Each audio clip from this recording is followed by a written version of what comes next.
Could you please introduce a bit about yourself to our audience here and tell them who you are, where you're from? Hi, Prashant. Nice to meet you again. My name is Vandana, and I am from India, residing in Melbourne right now. That's awesome. Could you tell us about your early journey with your pain and what were the symptoms that you had that got you worried? Yeah, sure.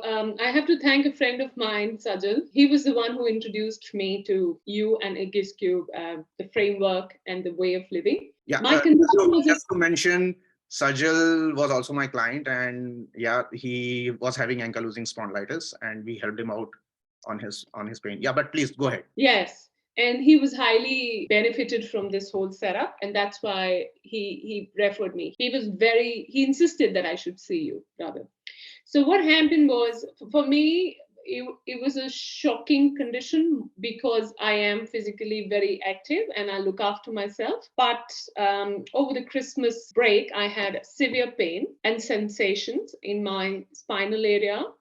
In between my shoulder blades, C5, C6, C7, all of that area, and I was having nerve compression, which was traveling to my right hand. This pain was so unbearable that I think this was one of the rare times when I really ended up crying with pain. And my thumb was perpetually shaking without any movement, and that really scared the shit out of me. That what is this happening to my body?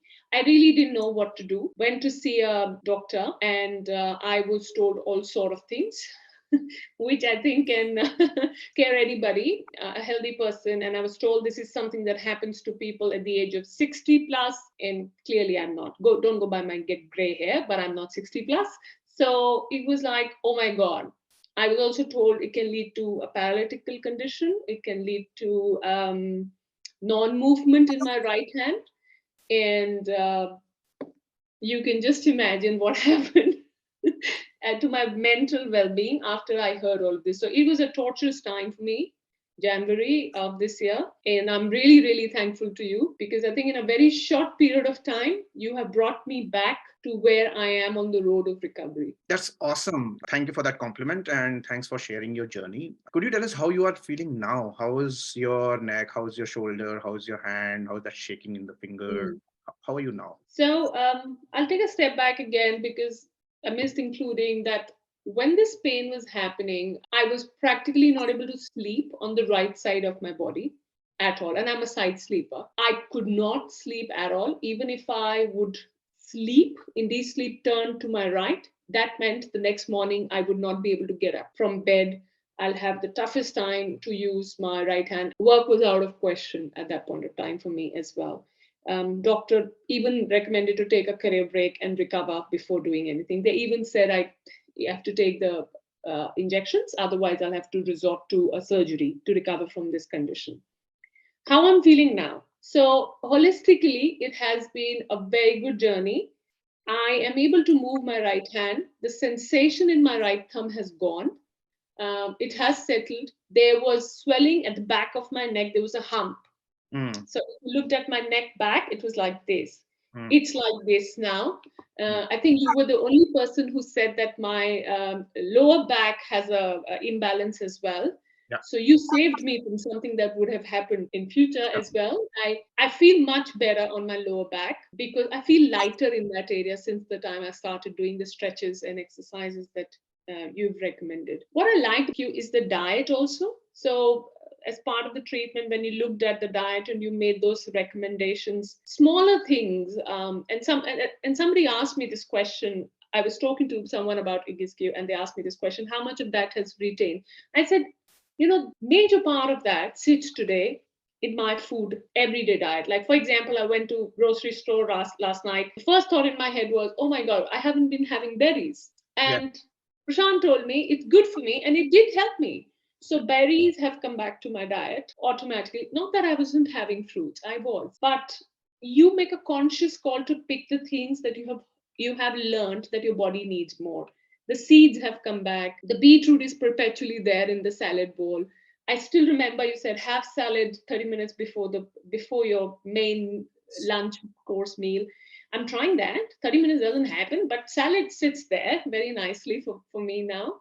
So the smoothies, everything. Now, but even if I'm buying an over-the-counter smoothie, my mind is thinking, oh, which one can I have Yeah. from the ones of. So there's an awareness that has come to that one achieves when they become part of IGSQ about how much of food can help you. What do you feel the postures that I talked about in IGSQ, were they difficult for you? Were they doable? Because it's very difficult for a person in pain to do exercises. उनके लिए impossible होता है कि वो exercise कर पाए. मगर क्या आपके लिए difficult था? Was it difficult for you to do the exercises? I think I'll start. You had a smart trick of starting with easy postures and minimum postures and coming back to those, revisiting them again, adding on a weekly basis. To begin with, the first time I did things, I started doing the stretches and everything in the postures. I felt, oh my God, we knew this. Yeah. We just stopped doing them. Yeah. And that was my first realization. In terms of pain, interestingly, my body behaved a bit differently. The first week the pain wasn't there. And if you remember, then there was a time when the pain peaked. Yes. And it was unbearable. If we would chat about this and you would say, go easy this week and now start doing and things like that. So there were some not so good days in the initial start. And then you did tell me that if it would have been a smooth journey, I would have been surprised. Yes. So, but it did settle down. Today, by default, when I get up in the morning, the postures that you have given me, I still remember the toe shape Position. Yes. Yeah. So even when I'm in my train, sometimes I just move to that position, aware of those postures. And when I'm working in office chairs are horrible to sit on. I'm sorry. Yeah. If I'm not supposed to say that. But when you see the smaller things that you've taught in terms of posture corrections, that really helps. Yeah. I remember when I sent you my first profile picture, my shoulder was like this. Yeah. So now when I look at my pictures, I see a leveled up. Yes. straight, leveled up shoulder in my pictures as well, and which I never knew that I was like this, and now I'm much better. Yeah. So yes. What do you feel being with a coach helps when you are going through a chronic condition? Is it important, or can somebody do it on their own? What do you feel about that? See, I'll tell you one thing from my personal experience. Our medical system is really good, but our doctors, they treat our symptoms. Yeah. I remember even before I went for the MRI, you told me, go for the MRI. This is what MRI is going to tell you. So you diagnose it, and I'm not saying a doctor is replaceable by someone like you, with due respect, but you were able to diagnose it with simple pictures of my posture, right? So what a health coach does to you, to someone who is aware, they bring back to the basics and they bring a discipline by keeping a check on you. Yeah. Because you're aware, yet you're not doing it. So somebody needs to keep your check. And also, along the way, you lose your motivation sometimes when you are in pain, when you don't know how to go to the next day, what's happening with you, and you need somebody to handhold you. Yes. At that time, and get you to tide over that. Yes, and then for you to get into the rhythm of things, as I say, if you practice a habit for 30 days continuously. When you practice something for 30 days continuously, it becomes your habit. So a coach gives you that starting point. We all think we don't need and we can do it without, but sometimes you need, I think you said that to me, you need a coach for a coach as well. So in that space, I like how this whole experience was blended with meditations, because sometimes you don't realize. Tell us about the meditations. What did How did that? So I meditate pretty regularly, first of all, and I did had some emotional turbulence in my life in last year, which was chronic on my emotional well-being.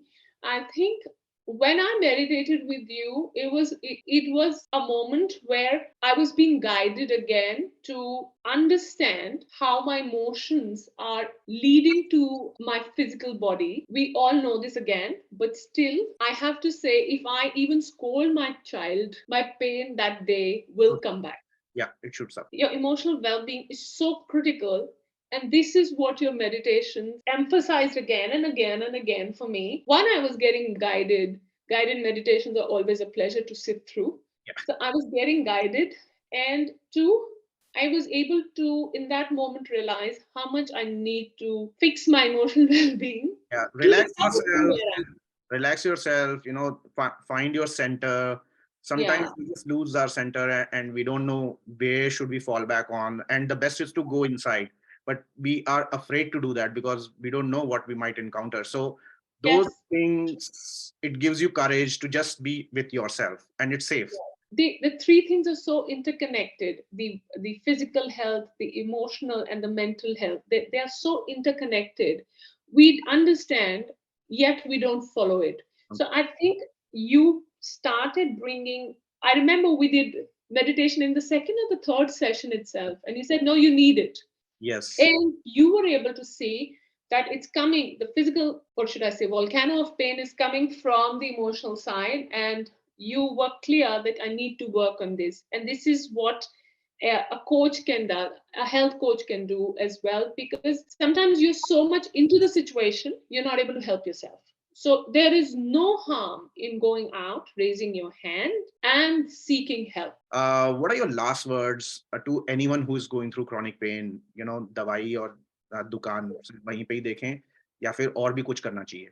If anybody is in a chronic pain situation, first of all, trust me and trust this guy, because I don't think any one of us have had that kind of journey as he has had. God bless him. Trust that you can recover from where you are. And in all honesty, seek out help. Whether it's your health coach or any coach or anyone you can trust on for the recovery phase, because as I said, you're so deeply into the situation that you don't know. You don't know.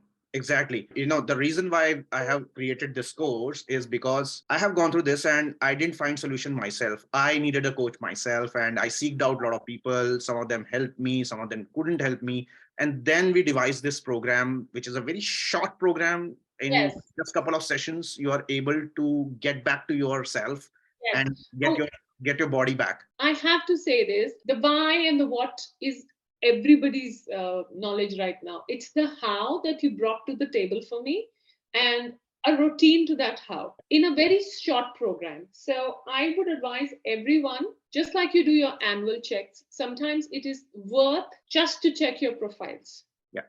postures, to say, when I say profile, I mean postures, just to say, hey, where am I going wrong? Because we all We are know at our that age. spine is We rubber. are at that age. We are in mid 40s and heading towards 50s. And for the last 40 years, we have used our bodies, and we don't know how we are going to. And I won't say, I won't limit this to us. I might come to you once in a year to say, hey, Prashant, can you just check my postures? Where That's a good thing to do. That's a good thing to do because our bodies keep changing. Most of my clients come back after a year and they say, yes, we want to have a look again because there's something going on. Maybe it's good or bad. We don't know. So let's yeah, have. I would do that. I would do that with you as well. Come back just the way I do my BP, my heart scans, and whatever as my regular maintenance. I would come back and do this as well now, because you need to do this. So thank you once again. You are doing a wonderful job, a very kind job for many people who are in chronic pain. And anyone who is listening to this, I would just say this will happen and you can recover. I'm not saying this is a substitute of a surgery or a medicine, but you can recover holistically. And we can rebuild a pain-free life. That's what I keep telling, that let's rebuild a Oh, yeah, pain-free life. So 100%. thanks a lot for those kind words and sharing your experience with me, with everyone. Many, many. Thank you. All the best, and we'll stay in touch. Yes, we will. Thanks a lot. Bye. Bye.